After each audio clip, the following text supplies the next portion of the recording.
with the diverse lives that we have, with our different strengths and our weaknesses, everybody has their own forte, their own piece of cake, their own cup of tea, which is easier for them to do. For other people, it might not be that easy to do that certain thing.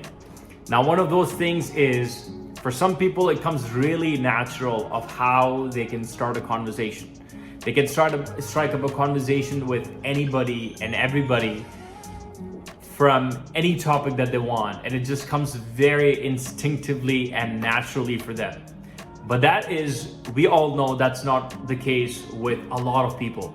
And in fact, most people at some certain instance or some situation or some circumstance feel it's hard to break the ice or to start a conversation.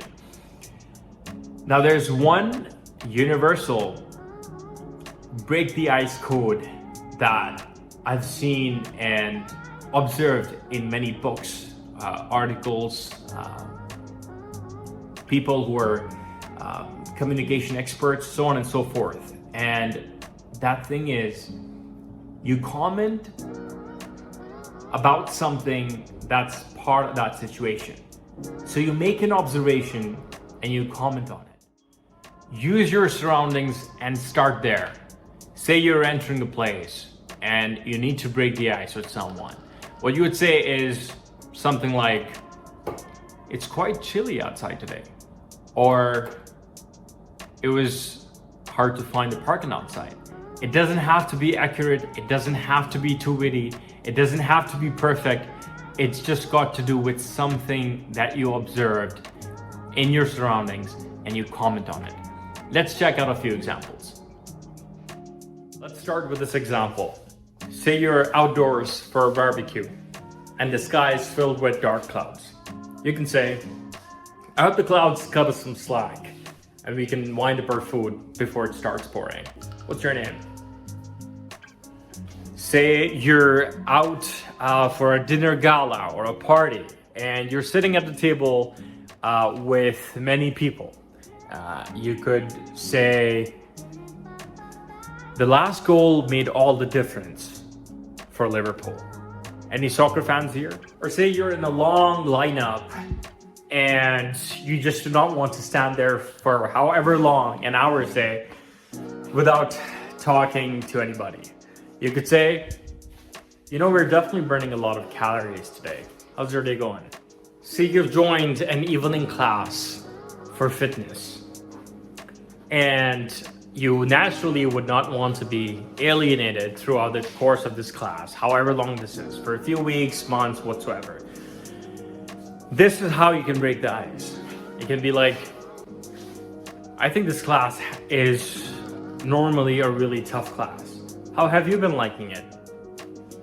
Say you're at the career fair and you wanted to speak to a busy employer. You could say, "That was a long lineup. For a moment, I thought you had Parker pens for giveaways at your desk.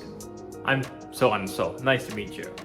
The moral of the story being that it doesn't have to be accurate. It doesn't have to be precise. It doesn't necessarily have to be a witty thing to say. It just has to be a conversation starter. It has to break the ice. Now, obviously, that's the first and the hardest part of entering into conversation, especially if someone is a shy person. From that point onwards, the conversation begins, and what comes in handy is your life experiences. Depends what kind of life you live, depends the kind of stories you have to tell, depends on how well read you are, and depends how informed you are of the current affairs. Now, that's for later, but this encapsulates how, with any situation or circumstance, you can have something to say and get the conversation going. So there's no more awkward silences or lack of things to say when you're out there. Follow for more, empower yourself, and empower the world. I will see you in the next one.